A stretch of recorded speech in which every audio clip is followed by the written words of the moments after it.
futuro también de la misma forma.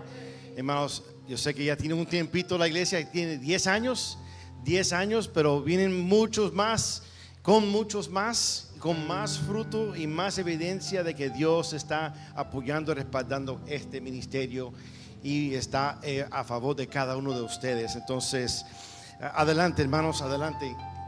Gloria al Señor. En esta mañana quiero entrar directamente en la palabra del Señor y le invito a que abra sus Biblias en el libro de los Hechos, Hechos capítulo 14. Hechos 14. Estoy un poquito afectado de la voz con tantos eventos estos días allá en San Salvador. Como mencionó su pastor, todo salió muy bien, gracias a Dios. Y siempre decimos que esta cumbre es el ensayo para la que viene ahora en agosto en Perú. Entonces pido sus oraciones por esa también. Pero sí fue de mucha bendición y ya hay una motivación para la que le sigue. Ya tenemos un buen número inscrito para la cumbre en agosto en Lima, Perú. Pero vamos a entrar a la palabra del Señor. Creo que Dios tiene palabra para nosotros en esta mañana. Si nos ponemos de pie en reverencia a la palabra del Señor, vamos a leer Hechos 14 y un poquito larguito, pero vamos a leerlo juntos del 8 al 22. Me pueden seguir ahí. Yo lo tengo en la Nueva Biblia de las Américas, es la que va a estar en la pantalla, pero me pueden seguir en la versión que usted tenga en su mano, en su tableta o en su celular. Hechos 14 del 8 al 22. Y había en Listra un hombre que estaba sentado, imposibilitado de los pies, cojos desde el seno de su madre, y que nunca había andado. Este escuchaba hablar a Pablo, el cual, fijando la mirada en él y viendo que tenía fe para ser sanado, dijo con voz fuerte: levántate derecho sobre tus pies. Y él dio un salto y comenzó a andar. Cuando la multitud vio que lo que Pablo había hecho, alzaron la voz, diciendo en el idioma de Licaonia: los dioses se han hecho semejantes a hombres y han descendido a nosotros. Y llamaban a Bernabé Júpiter y a Pablo Mercurio, porque este era el que dirija la palabra. El sacerdote de Júpiter, cuyo templo estaba en las afueras de la ciudad, trajo toros y guirnaldas a las puertas y quería ofrecer sacrificio junto con la multitud. Pero cuando lo oyeron los apóstoles Bernabé y Pablo, rasgaron sus ropas y se lanzaron en medio de la multitud gritando: señores, ¿por qué hacen estas cosas? Nosotros también somos hombres de igual naturaleza que ustedes y les anunciamos el evangelio para que se vuelvan de estas cosas vanas a un Dios vivo que hizo el cielo, la tierra, el mar y todo lo que hay en ellos. En las generaciones pasadas Él permitió que todas las naciones siguieran sus propios caminos y sin embargo no dejó de dar testimonio de Él mismo, haciendo bien y dándoles lluvias del cielo y estaciones fructíferas, llenando su corazón de sustento y de alegría. Aún diciendo estas palabras, apenas pudieron impedir que las multitudes les ofrecían sacrificio. Pero vinieron algunos judíos de Antioquía y de Iconio, habiendo persuadido a la multitud, apedrearon a Pablo y lo arrastraron fuera de la ciudad, pensando que estaba muerto. Pero mientras los discípulos lo rodeaban, él se levantó y entró en la ciudad. El día siguiente Pablo partió con Bernabé a Derbe. Después de anunciar el evangelio a aquella ciudad y de hacer muchos discípulos, volvieron a Listra, a Iconio y a Antioquía, fortaleciendo a los ánimos de los discípulos, exhortándoles a que perseveraran en la fe, diciendo: es necesario que a través de muchas tribulaciones entremos en el reino de Dios. Pueden tomar sus lugares, hermanos, en esta mañana. Quiero comenzar con una pregunta que la mayoría de nosotros quizás la hemos hecho de un sentido o una manera, pero quizás no lo hayan hecho de esta forma, con estas palabras. Escucha bien la pregunta: ¿alguna vez ha hecho lo correcto y que todo saliera completamente mal? A veces ha hecho algo lo correcto, todo saliera completamente mal. No porque hayas descuidado, no porque hayas fallado, sino porque fuiste fiel y el resultado no fue para nada lo que esperabas. Te presentaste, serviste, diste todo lo que tenías y de alguna manera todo se derrumbó. Piensa en el pastor que planta una iglesia con 3 años de sacrificio, sudor, dolor, oración y fe genuina, y la iglesia cierra. O en el líder de jóvenes que invierte cada fin de semana con un grupo de adolescentes, y el día que más lo necesitaba, ninguno se aparecía. O el misionero que llega a una comunidad con el evangelio y fue mal interpretado, mal entendido, rechazado, acusado de algo que nunca hizo. En todos esos casos, la persona hizo lo correcto, fue fiel, y el resultado fue exactamente lo opuesto de lo esperado. Pablo y Bernabé llegan a Listra. No hay sinagoga ahí, no hay comunidad de creyentes judíos, no hay nadie que comparte su marco teológico. Son extranjeros en un mundo completamente ajeno. Se encuentran en una ciudad que adora a dioses de la mitología griega, rodeados de personas que nunca han escuchado el nombre de Jesús. Y ahí un hombre es sanado.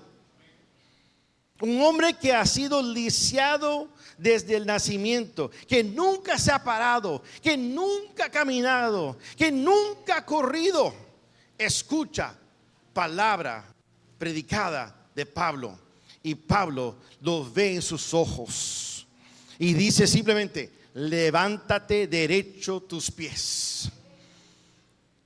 Y el hombre salta, camina, corre, es inconfundible, es indudable. Un milagro genuino ha sucedido, una intervención innegable del poder de Dios. Pero ahí mismo todo se tuerce, todo se tuerce, todo sale mal. La multitud irrumpe en una adoración no del Dios vivo, sino en adoración de Pablo y Bernabé, identificando a Bernabé como Júpiter y Pablo como Mercurio. El sacerdote del templo local de Júpiter aparece con bueyes y aguinaldas, listo para ofrecer sacrificio. Lo que comenzó como un milagro de Dios se convierte en una fiesta de adoración pagana. Y Pablo y Bernabé están en el centro. Este es el momento en el texto que nos agarra. Porque si somos honestos, la mayoría de nosotros hemos estado aquí, en este lugar. Quizás no con bueyes, quizás no con guirnaldas, pero sabemos lo que es actuar fielmente, incluso usado por Dios en demostración de su poder, y ver resultados completamente mal interpretados, mal utilizados, redirigidos hacia algo que nunca quisimos. Esto es lo que significa hacer lo correcto y que el resultado sea exactamente lo opuesto de lo que se esperaba. Entonces, ¿qué está pasando aquí? ¿Qué sucede en este momento? La gente de Listra no son villanos, no son irracionales. Están haciendo lo que los seres humanos naturalmente hacen. ¿Qué hacen? Buscar la manera de darle sentido a algo que excedió sus categorías, algo que nunca han visto, algo que no entendían, la estaban tratando de interpretar. Presenciaron algo extraordinario y alcanzaron la mejor explicación que tenían. Su mundo estaba lleno de dioses. Incluso hay una historia en este pueblo, en esta misma región, que explica por qué respondieron de esa forma. Según la tradición que Ovidio registra en su Metamorfosis, los dioses Júpiter y Mercurio visitaron la región de Frigia, muy cerca a Listra, Y obviamente la historia corre, ¿no? Que estos dos dioses bajaron disfrazándose como hombres ordinarios. Llegaron como viajeros cansados pidiendo hospitalidad. Puerta tras puerta tocaron y nadie los recibía. Solo una pareja de ancianos pobres, Baucis y Filemón, les abrió las puertas y les dio lo que ellos necesitaban y lo recibieron. El resultado fue que los dioses destruyeron a todos los que había en esa ciudad, rechazándolos, y los destruyó por un diluvio, y recompensaron a la pareja fiel. Esa historia había formado un pensamiento, una mentalidad religiosa en la gente de esa región por generaciones.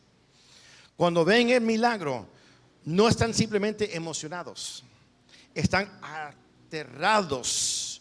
Imagínense, los dioses regresan otra vez, aterrados, que llegan tan rápido con los bueyes y corren a sacrificar y dar adoración a los dioses. No es entusiasmo, es pánico religioso.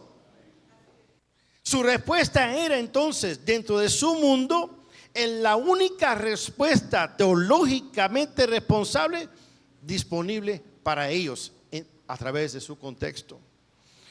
Pero aquí está el problema más profundo que todo, y es uno que compartimos con ellos si somos honestos. Estamos nosotros diseñados para adorar. Ese diseño no es el problema. El problema es que lo conectamos. ¿Cómo lo conectamos? Y a lo que más naturalmente lo conectamos, humanamente hablando, es a lo visible, lo presente, lo impresionante o lo espectacular. Pablo y Bernabé estaban parados justo ahí, presentes, llenos del poder de Dios, impresionantes después de ver ese milagro ocurrido. Y el Dios vivo es visible, pero estaba presente. Entonces la multitud se aferra a lo que podían ver. Nosotros tenemos que hacer lo mismo, hermanos. Ponemos a líderes en pedestales que ningún ser humano fue construido para ocupar. Invertimos en instituciones y movimientos como si fueran la fuente de la vida misma. Construimos nuestro sentido de vitalidad espiritual alrededor del maestro carismático, el programa floreciente, el momento poderoso. Y cuando esas cosas se quiebran o decepcionan o fallan, quedamos devastados. Ahora, observen lo que pasa después en este texto.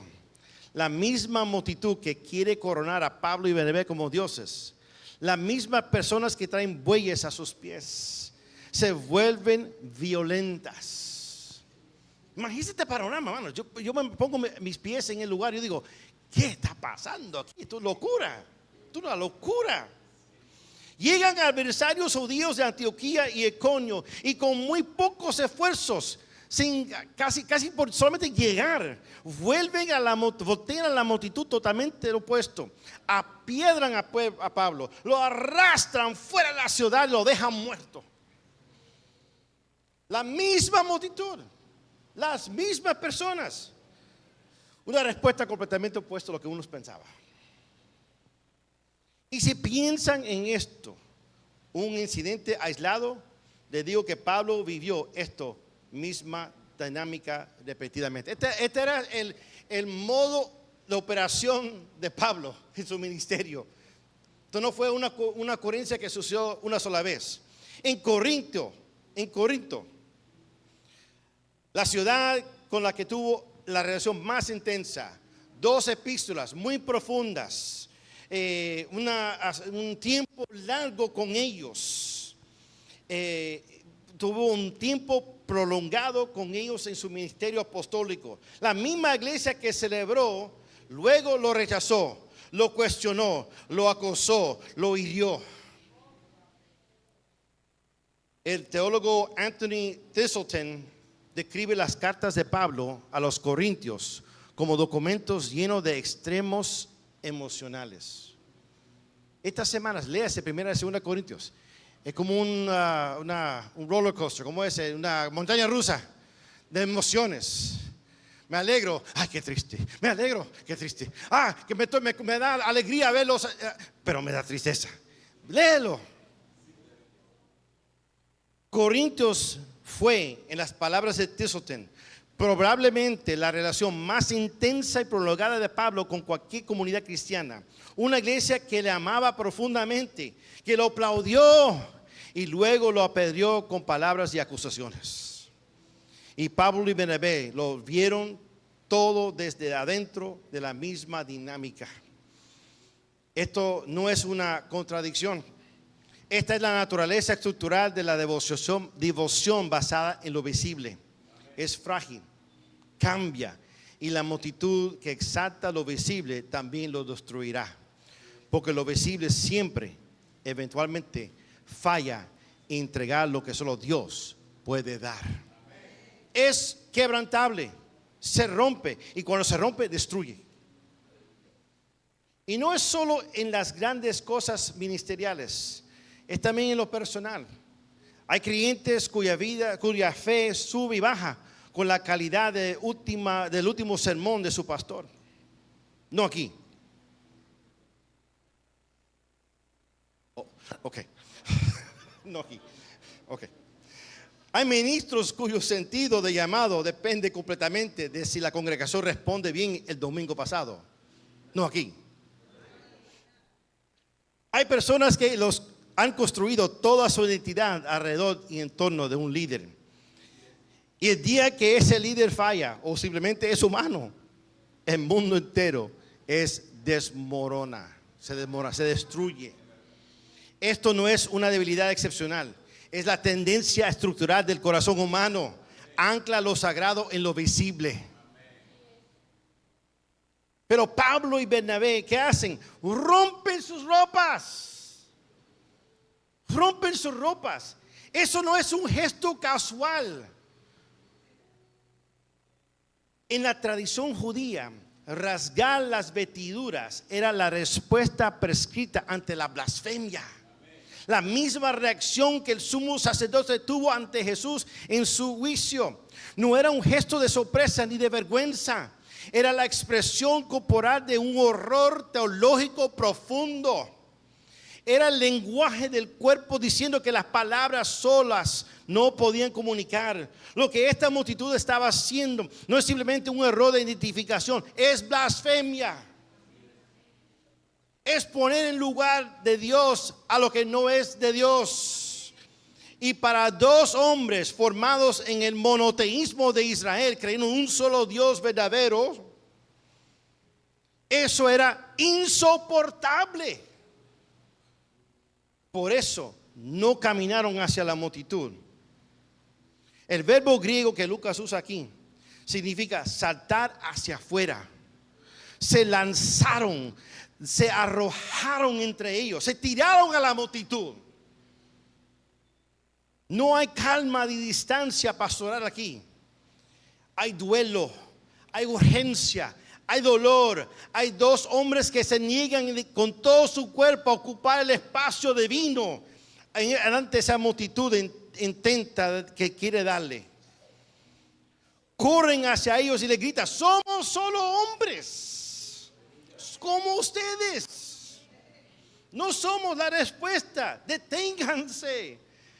Es una de las afirmaciones más valientes que puede hacer alguien que tiene poder, renunciándolo públicamente, dramáticamente, con las propias ropas en las manos. Pero no es suficiente. Y Pablo lo paga con un gran precio. Lo apedrean, lo arrastran fuera de las puertas de la ciudad. Y habían pensado que estaba muerto. Los discípulos se reúnen alrededor de él. Imagínense, yo pienso, discípulos ven a Pablo herido, apedreado, arrastrado, sucio. Lo ven y se paran alrededor de él. ¿Qué estará pasando aquí? No tratan de darle ayuda auxiliar, ningún apoyo, ninguna curita, nada. Solo lo miran. Pablo.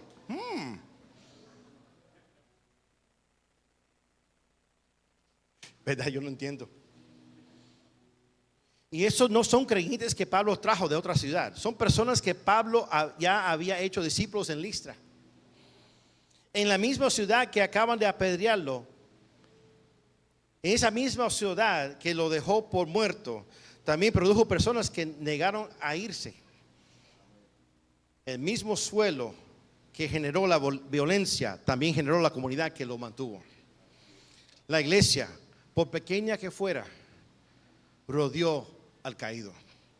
Ahora puede ser que lo miraron, puede ser que oraron, puede ser que se hicieron preguntas: ¿qué está pasando aquí? ¿Qué le pasó?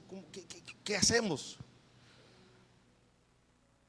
En medio de esa confusión, quizás esa incertidumbre, ese no sé, esa duda de ¿será que lo que Pablo dijo es cierto o no?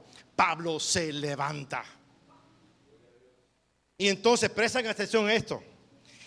No solo se levanta, entra de nuevo a la misma ciudad. No se va para Tarso para huir y decir: ya, me doy por vencido, me voy para casa. Bernabé, para maleta, nos vamos para casa. No, entra de vuelta a la misma ciudad. No se aleja de Listra, no sale de la región, vuelve a entrar y a través de las mismas puertas entra. Juntos con las mismas personas entra de nuevo. Ese es el punto de inflexión de este texto. Y quiero sugerir que la clave para todos lo que hemos estado examinando, esto aquí, está aquí en este acto. Porque esto es lo que este acto nos dice. ¿Listo? La capacidad de Pablo de levantarse y volver a entrar a esa ciudad no viene de la multitud. No viene de la multitud. Nunca vino de ella. Su adoración no lo sostuvo. Él rompió sus ropas cuando intentaron adorarle. Sus piedras no lo terminaron. Ninguno de los dos extremos, ni adoración ni rechazo, nada tenía poder definitivo sobre él, porque ninguno era la fuente de su vida. Había otra fuente, alguien más. Cuando Pablo se dirigió a la misma multitud, en el versículo 15, les habló del Dios vivo. El Dios que hizo el cielo y la tierra y el mar y todo lo que hay en ella. El Dios que da lluvia y estaciones fructíferas. El Dios que llena los corazones de sustento y alegría. El Dios que no está hecho de plata ni de piedra, sino el Dios que es la fuente de la vida misma. Ese Dios, el Dios vivo, ese Dios que resucita a los muertos. Aleluya. Lo fascinante es que todo el libro de los Hechos corre sobre el tema de resurrección. No sobre una resurrección como un evento teológico pasado que celebramos anualmente para ser anotado y archivado. Más bien es sobre la resurrección como un poder presente y operante y activa hoy día. El Cristo resucitado no es una doctrina de fondo. La resurrección es la fuente detrás de cada escena de este libro, incluyendo esta aquí en el capítulo 14. Y notan que el Dios que Pablo proclamó en el versículo 15 no es un Dios abstracto ni un principio filosófico. Es el Dios vivo, el que hizo el cielo, la tierra y el mar. Vivo significa activo. Vivo significa presente. Vivo significa que no terminó de actuar en la creación y se fue a descansar. El mismo Dios que llenó los corazones de sustento y alegría a través de las estaciones del año es el Dios que llenó la vida de Pablo fuera de los muros de Listra. Y no hay distancia entre Dios que Pablo predicó y el Dios que actuó. Y lo que sucedió fuera de esas puertas es exactamente eso. Imagina la escena. Un hombre apedreado, arrestado, dejado por muerto, dejado en el suelo como basura, y sus enemigos reunidos alrededor. Wow. Pero él se incorpora, se pone de pie. Los que lo rodeaban no sabían el nombre técnico de lo que acaba de presenciar. Eran discípulos nuevos, pero habían visto algo que no podían explicarse solo no con medicina o con suerte. Habían visto la misma fuerza que movía las piedras del sepulcro a actuar en el callejón de Listra. Y ese mismo poder, hermanos, actúa en cada uno de nosotros. Pablo se levanta porque la resurrección es real. No solo como un evento pasado en Jerusalén en una mañana de una Pascua, sino fuera de los muros de Listra, en una tarde ordinaria común y corriente, cuando los amigos se reunieron alrededor de su cuerpo quebrantado y se negaron a irse. Cuando Pablo se puso de pie y volvió a entrar a la ciudad, no pronunció ningún sermón. No necesitaba hacerlo. ¿Por qué? Porque el acto mismo era la proclamación. El Dios vivo no abandona a los que llevan su mensaje. La resurrección no es algo que Pablo simplemente predicó, es algo que Pablo vivió en carne propia, fuera de los muros de Listra. Ahí, en esa tarde, se convirtió un evangelio sin palabras. Y Pablo mismo describe esto con sus palabras en 2 de Corintios capítulo 4, diciendo lo siguiente: pero tenemos este tesoro en vasos de barro, para que la extraordinaria grandeza del poder sea de Dios y no de nosotros, afligidos en todo, pero no agobiados, perplejos, pero no desesperados, perseguidos, pero no abandonados, derribados, pero no destruidos. Llevamos siempre en el cuerpo por todas partes de la muerte de Jesús, para que también la vida de Jesús se manifiesta en nuestros cuerpos. Aleluya. Derribados pero no destruidos. Pablo sabía de lo que él hablaba. Él lo había vivido fuera de los muros de Listra. El vaso de barro fue quebrantado, pero el tesoro que llevaba adentro no se perdió. ¿Por qué? Porque el tesoro no era de Pablo, era de Dios. Aleluya. El poder extraordinario no venía del apóstol, venía del Señor del apóstol. Aleluya. El teólogo Thiselton señala que esta carta muestra cómo el poder y la autoridad se ven a través de la debilidad y la humildad humana. El evangelio de un Cristo resucitado era un escándalo para una cultura que amaba el éxito y celebraba la victoria. Pero Pablo insistía. Él insistió en predicarlo exactamente de esa manera y vivió la misma paradoja que predicaba. El día siguiente, Pablo y Bernabé salen hacia Derbe.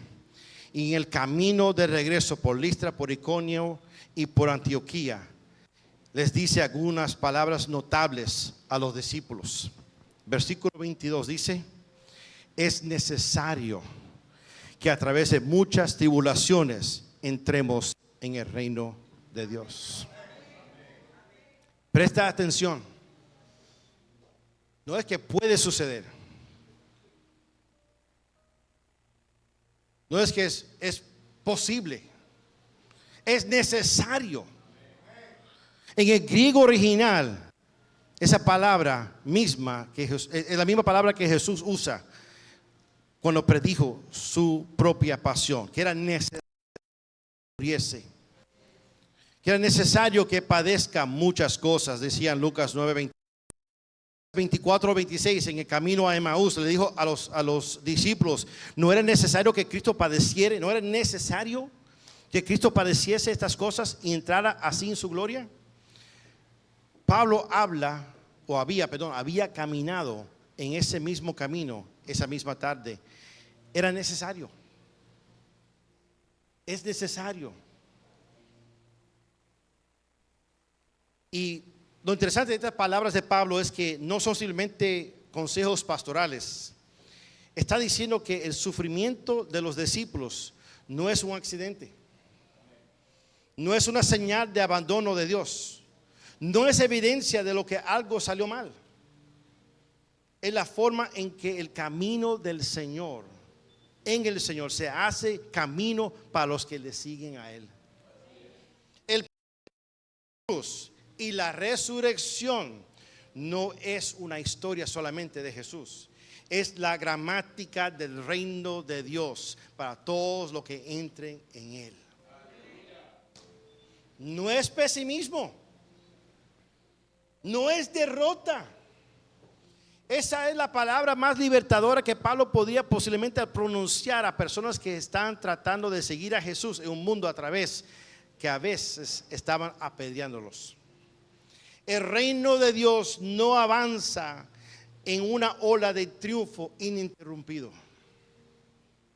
A veces lo decimos que no, que todo tiene que marchar y estamos bien en victoria. Bendecido, victoria. Nos engañamos nosotros mismos a veces.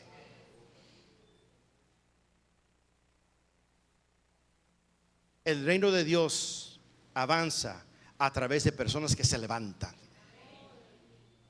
Personas que no son sostenidas por la aprobación de la multitud.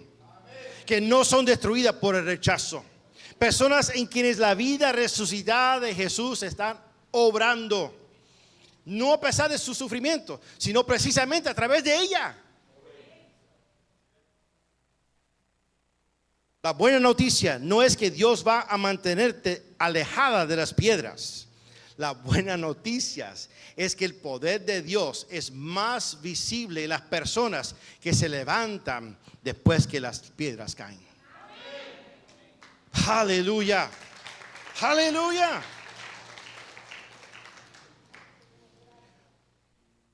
Ahora, Pablo no solo sobrevive esto, pastorea a través de ello. Regresa por las mismas ciudades donde fue rechazado, amenazado, perseguido y apedreado. Regresa a esas ciudades, fortaleciendo a los discípulos, animándoles a permanecer en la fe. Usa lo que acaba de vivir para sostener a otros. Así que como se ve la resistencia de la resurrección en práctica, no es un rasgo de personalidad, no es fortaleza o resistencia en el sentido convencional, es el fruto de una vida que ya no depende de la multitud para su fuente de energía.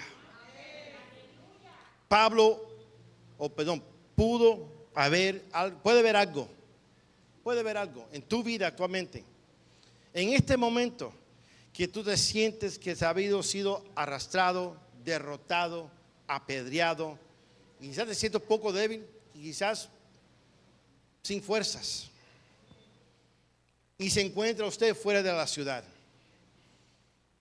Puede ser un esfuerzo ministerial que salió mal, un ministerio que iniciaste con años de sacrificio y dolor y que no creció como esperabas, o que no terminó se terminó antes de que hubiese querido. Puede ser una relación que se convirtió completamente. La persona que más te aplaudía, más te apoyaba, que te dio lo que eras, que te dijo que eras un enviado de Dios, te apoyaba, que te puso en un pedestal, y ese mismo se convierte en la persona que se volvió contra ti, te acusó y te difundió lo que no era verdad sobre ti. Puede ser un acto fiel y costoso de obediencia. Dijiste la verdad cuando era incómodo. Defendiste lo correcto cuando te costó. Serviste con todo lo que tenías y recibiste piedras en lugar de gratitud.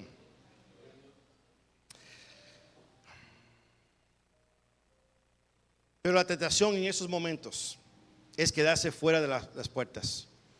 Concluí que los resultados demostrándose que quizás estabas equivocado, o que Dios estaba ausente, o que ya no vale la pena intentar otra vez. Pero también quiero decirles algo a todo lo que está en esta sala aquí, en este templo, algunos de ustedes no son la persona que necesitan levantarse hoy. Algunos de ustedes son los discípulos que rodean alrededor del caído. Miran un Pablo. Son los que negaron a irse cuando todos los dejaban hacia afuera. Son los que permanecieron cuando la multitud abandonó. Eso también es un acto de fe. No lo rechazaron, no lo dejaron. Estuvieron ahí con él. Eso también es resurrección. Quedarse junto al caído es una de las formas más poderosas de proclamar que la muerte no tiene la última palabra. Y esta iglesia no es solo una reunión de individuos que cada uno necesita levantarse. Es una comunidad, el nombre lo dice, comunidad cristiana que rodea a los que han caído. Algunos de ustedes serán los que se levanten, pero otros serán los que se niegan a irse mientras esperan a que el caído se levante y lo ayuda a levantarse de nuevo. Ambos roles son actos de la misma fe resucitadora. Pero lo que la historia de Pablo nos dice a todos es esto: el Cristo resucitado no está esperándote dentro de las murallas donde es seguro y los resultados son buenos. Él encontró a Pablo fuera de la ciudad. Jesús encuentra a las personas en su momento más abandonados, más débiles, más heridos, más sufridos, más dolidos, más rodeado solo de un poco de amigos fieles que se negaron a irse.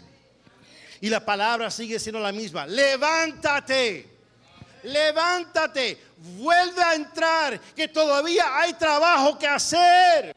Levántate, levántate. Sea cual sea tu lugar en esta historia, el que cae o el que rodea al caído, no eres sostenido por los aplausos. No eres destruido por el rechazo. El Dios vivo, el que hizo el cielo y la tierra, resucitó a su Hijo de los muertos, es el fundamento sobre el que estás de pie.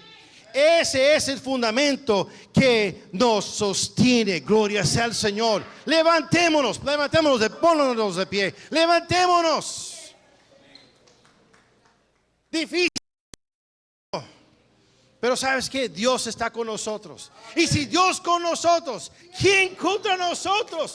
No hay arma forjada contra nosotros que prosperará, porque es necesario que pasemos por tribulaciones para entrar en el reino de Dios.